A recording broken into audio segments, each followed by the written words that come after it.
भोपाल में जनसम्मेलन, फांसीवादी के खिलाफ एकजुट संघर्ष का ऐलान।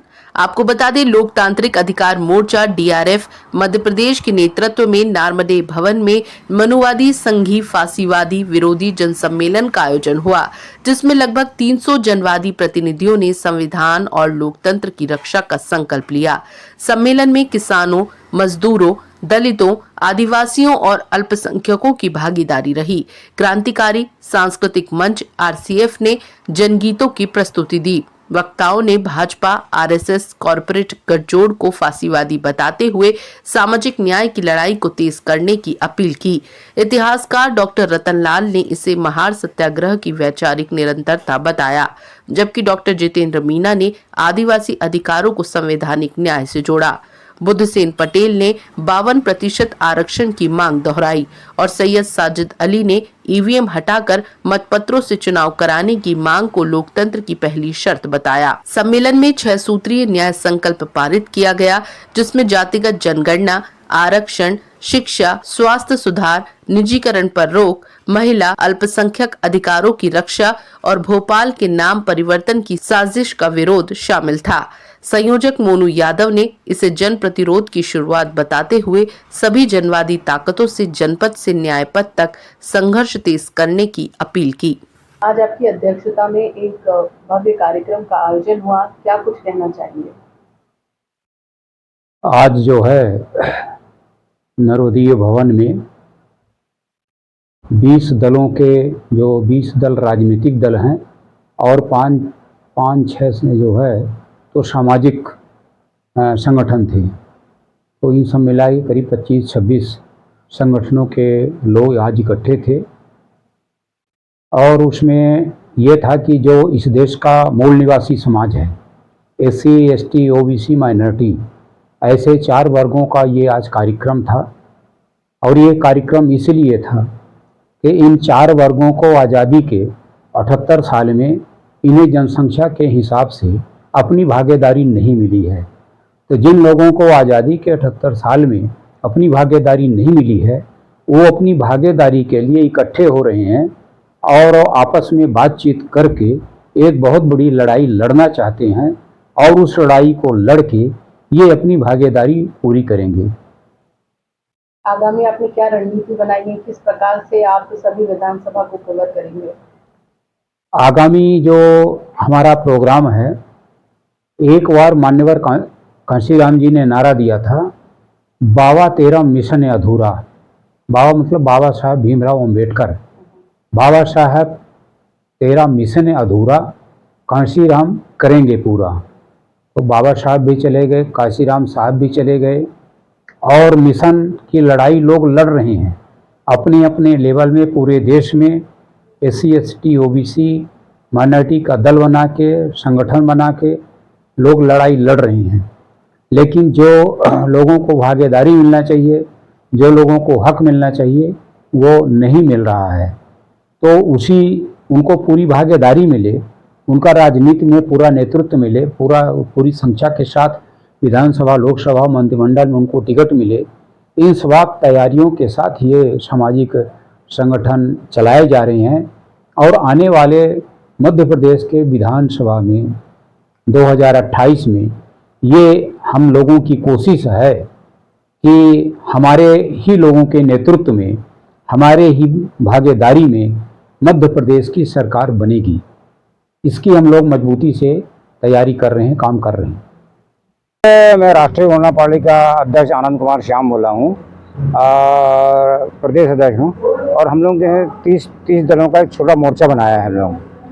तो उस मोर्चे का नाम, जिसमें छोटे दल हैं, समाजवादी पार्टी है, राष्ट्रीय जनता दल है और राष्ट्रीय हमारी गुणवाना पार्टी है और बहुत से भारतीय न्याय दल है। इस प्रकार के बहुत, तो सब लोग मिलकर एक मोर्चा बनाया है। और मोर्चा जो है हम लोग तैयारी कर रहे हैं कि अब हम कैसे जो शासन है उसका कैसे मुकाबला करें और जो दूसरी पार्टी है उनका मुकाबला कैसे करके हम अगले चुनाव की तैयारी कर रहे हैं हम लोग। अपना भोपाल को नाम बदलने वाली सरकार कर रही है, उसके बारे में आपको कहना? हाँ, उसका भी विरोध हम लोग किया है। इस कार्यक्रम में भोपाल का जो नाम उन्होंने बदलना राजा भोज कर रहे हैं, उसका भी हम लोगों ने विरोध किया इस कार्यक्रम में। उसका विरोध किया। गुणवाना राज का हम लोगों ने मांग किया है क्योंकि इन्हें भाजपा सरकार ने क्या किया है कि जबलपुर का नाम जवालीपुर करने को बैरागढ़ जवालीपुर कर रहे हैं, और बैरागढ़ का नाम इन्होंने संत हिरदाराम नगर कर दिया। होशंग साहब का जो होशंगाबाद है उसको नर्मदापुरा कर दिया। तो गोंडवाना कालीन जितने भी सांस्कृतिक इतिहास है उनको नष्ट करने का काम कर रही है सरकार, भाजपा वाले। आप क्या चाहते हैं कि क्या गोंडवाना यथावत रहे। हम चाहते हैं भोपाल गोंडवाना पार्टी, राष्ट्रीय गोंडवाना पार्टी चाहती है कि वो यथावत रहे। न केवल भोपाल का नाम बदलने की बात कर रहे हैं बल्कि पूरे राष्ट्र को ही हिंदू राष्ट्र बनाने की बात कर रहे हैं, उसको लेकर आपका क्या विचार है? भाई हिंदू राष्ट्र आने से क्या होगा? क्या सोने की बरसात हो जाएगी? या लोग एक जो है अमीर हो जाएंगे? क्या बेरोजगारी खत्म हो जाएगी? वो जो जनता है वही रहेगी। हिंदू राष्ट्र से कोई न बदलाव होने वाला ना कुछ ना। और हिंदू को तो वो जो है अंग्रेज लोग इसको एक गाली की दृष्टि से देखते थे हिंदू जो है। तो हिंदू राष्ट्र होने का कोई मतलब ही नहीं है। यहाँ पर सारे धर्म के लोग रहते हैं इंडिया में, सारे धर्म के लोग, सारे समाज के लोग रहते हैं, सारी जो धर्म निरपेक्ष देश हमारा। तो ये हिंदू राष्ट्र तो हो नहीं सकता है और हम होने नहीं देंगे इसको। मेरा नाम मोनू यादव है, मैं राष्ट्रीय जनता दल से प्रदेश अध्यक्ष हूँ मध्य प्रदेश। आज आपने इस कार्यक्रम में शिरकत की है, क्या कुछ कहना चाहेंगे? क्या संदेश आपकी ओर से सभी के लिए है? देखिए, मैं मध्य प्रदेश के वासियों से ये संदेश देना चाहता हूँ कि आज जो देश और मध्य प्रदेश के अंदर जो समस्या है, बेरोजगारी की समस्या है, शिक्षा के व्यापारीकरण की समस्या है और हर जगह भ्रष्टाचार की समस्या है, बिना लेन देन के कोई काम नहीं होता। तो ये भाजपा की मध्य प्रदेश प्रयोगशाला है। उन्होंने ऐसा प्रयोग किया है कि यहाँ मनुष्य द्वारा मनुष्य का शोषण हो रहा है और सरकार इसमें पूरी तरह से सम्मिलित है। जिसे कहते हैं तैसे राजा तैसी प्रजा। तो मैं यही कहूँगा मध्य प्रदेश की जनता से कि आप मध्य प्रदेश में ऐसी सरकार का निर्माण करो जो आपकी सरकार को चुरा कर ले गई, अपहरण किया और आप इसमें कुछ भी नहीं कर सके। तो हम ये कहेंगे कि इन सरकार के ऊपर जनता होना चाहिए, जो जनता के हितों की बात नहीं करे उस सरकार को तुरंत बदल लेना चाहिए, हटा देना चाहिए। जनता को संगठित करने का संदेश देने आया हूँ मैं और जनता को राजनीतिक रूप से शिक्षित होने का संदेश देने आया हूँ मैं यहाँ। जैसे कि मनुवादी जो मंच लगा है कि शोषण अत्याचार जो भी जैसा है और जो भोपाल को बदलने की कोशिश कर रहे हैं, तो कारण क्या है इसमें? आप क्या कहना चाहोगे आप? देखिए, मनुवाद कोई एक व्यक्ति नहीं, मनु एक व्यवस्था है जो यहाँ मनुष्य को मनुष्य नहीं समझता। तो हमारा कहने का अर्थ यह है कि मनुष्य तो मनुष्य होता है, चाहे वो किसी भी जाति का हो, किसी भी धर्म का हो, उसकी जो मान और सम्मान के व्यवस्था तो होना चाहिए ना। उसे अगर जाति के रूप में अगर उसे अपमानित किया जाएगा, उसे पेशाब पिलाई जाएगी, उसको गोबर खिलाया जाएगा, उसका मुंडन कराए, तो ये ठीक नहीं है। ये यहाँ तालीमवान वाला देश थोड़ी बनाना है, ये अपने मानवता वाला देश बनाना है, भाईचारा वाला देश बनाना है। इस प्रदेश को एक प्रेम पूर्वक महात्मा गौतम बुद्ध का भारत बनाना है ना। ये जो लगातार हिंदू राष्ट्र बनाने की बात सामने आती है, इसको लेकर क्या कहेंगे? देखिए, हिंदू राष्ट्र क्या है इसे समझना पड़ेगा। हिंदू राष्ट्र आपको पता है तो वो राष्ट्र यानी एक छुपा हुआ अर्थ है जिसमें अपन ये कह सकते हैं कि वो हिंदू के नाम पर लोगों को गुमराह कर रहे हैं। वो हिंदू राष्ट्र बनाना नहीं चाहते, वो इस देश को, इस प्रदेश को गुलाम राष्ट्र बनाना चाहते हैं जिसमें मनुष्य द्वारा मनुष्य का शोषण के साथ साथ पूंजीपतियों की लूट हो। वो ऐसा राष्ट्र और ऐसा प्रदेश बनाने के लिए काम कर रहे हैं और हम इसका विरोध कर रहे हैं। धर्म की बात करें तो लगातार हिंदू मुस्लिम के ऊपर आघात किया जाता है, उसको लेकर क्या कहना चाहिए? देखिए, धर्म क्या होता है पहले ये बात समझ लेना चाहिए, चाहे हिंदू हो चाहे मुस्लिम हो। धर्म का अर्थ होता है कि हम मनुष्य के अंदर भगवान की प्रतिमा को देखें, एक मनुष्य दूसरे मनुष्य के हक और अधिकारों को नहीं छीने। हम जब 84 लाख योनि से जब गुजरकर मनुष्य बनते हैं तो हमारा कर्तव्य क्या होना चाहिए कि मनुष्य की विकास के लिए और तीव्रता से काम करना चाहिए। क्या मनुष्य के हक और अधिकार को छीनना चाहिए? क्या उसकी धन संपदा पर कब्जा करना चाहिए? उसकी बहन बेटी को देखना चाहिए बुरी नीयत से?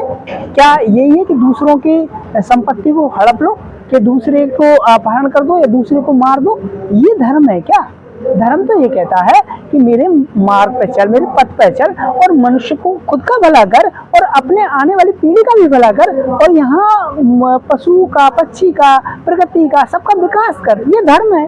क्या ये धर्म पर चल रहे हैं क्या? ये धर्म तो नहीं चल रहा वर्तमान में।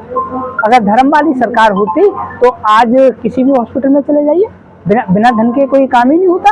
क्या ये धर्म है? क्या आप चले जाइए किसी स्कूल में, क्या शिक्षा देना धर्म नहीं है? आज शिक्षा का व्यापारीकरण है। क्या है धर्म? कैसे मान लें कि धर्मवादी सरकार है? ये धर्मवादी सरकार नहीं है, ये व्यापारिक सरकार है। हमारा शोषण कर रही है, धर्म के नाम पर हमें गुमराह कर रही है, हमें सत्यता धर्म तो बताई नहीं जा रही है। मैं जय किसान युवा संघ मध्य प्रदेश का प्रदेश अध्यक्ष हूँ। मेरा रजिस्टर है और इसके बैनर तले हम काम करते हैं। क्या था आज का कार्यक्रम? आज का कार्यक्रम लोकतांत्रिक अधिकार मोर्चा इन्होंने जो चलाया भोपाल शहर के इस सभा सागर में, हमको बहुत अच्छा लगा और इसको निश्चित ही हम बहुत आगे तक लेके जाएंगे और इसको हम जमीन स्तर पे काम करेंगे। हमारे जितने भी संगठन में काम कर रहे हैं नया युवा, उस युवा शक्ति को हम जगाने का काम करेंगे और दिन रात मेहनत करेंगे और निश्चित ही हम उस मुकाम तक ले जाने में सफल होंगे। हमें आशा और विश्वास है कि हमारे मरावी जी हैं, शहडोल से रमेश मरावी जी, हमारे युवा का एक बहुत बड़ा चैनल है जिसमें हम लोग काम कर रहे हैं जल जंगल जमीन और बड़े बड़े बांधों का वन अधिकार अधिनियम को लेकर के और पैसा कानून के, उससे हमने हाई कोर्ट तक इन बात को रखी है, सुप्रीम कोर्ट तक इन बात को रखी है, जहां पे अभी तक हमको एक बहुत बड़ा हासिल हुआ जो हाईकोर्ट में नर्मदा प्राधिकरण के तहत जो बांध बनने वाला है, जो बरगी बांध और भाखड़ा नागल सरदार सरोवर बांध के समय का रहा है, जो अपर नर्मदा परियोजना के नाम से जो डिंडोरी जिले के अंदर में 3-4 बांध बन रहे हैं और मीडियम प्रोजेक्ट जो बिठलदा ग्राम में एक डिंडोरी मध्यम सिंचाई परियोजना के नाम से जिसको हमने इतनी ताकत लगा दी है और प्रशासन भी एक तरफ से ताकत लगा दी है, शासन के 70 लोग जो बैठे हैं इन्होंने भी अपनी ताकत लगाई है, लेकिन हम उन लोगों को वहां तक बिल्कुल भी जाने नहीं दे रहे हैं और निश्चित ही हम इसमें जीत पाएंगे और पैसा कानून के तहत हम बहुत अच्छा काम कर रहे हैं। मैं रमेश मरावी, क्या कहना चाहेंगे आज के कार्यक्रम के विषय में? आज का कार्यक्रम जो रहा है बहुत ही बेहतरीन कहा जाए। आज जो सरकार की जो नीतियां, आज मनुवादी जो फांसीवादी जो आज व्यवस्था है उसके खिलाफ जो हमारे यहाँ के जन आंदोलनकारी है उन्होंने एक संयुक्त मोर्चा के तत्वाधान बैनर तले बहुत बढ़िया कार्यक्रम किया कि हम जितने भी छोटे छोटे दल हैं वो सब दल हम एकत्रित होकर आज ये जो मोहन सरकार, ये जो बीजेपी जो चला रहा है आज, उसके षड्यंत्र को हम कैसे उनको हराएं, और ये जब हम कर पाएंगे हम संयुक्त मोर्चा के बैनर तले ही कर पाएंगे। चैनल को अभी सब्सक्राइब करें।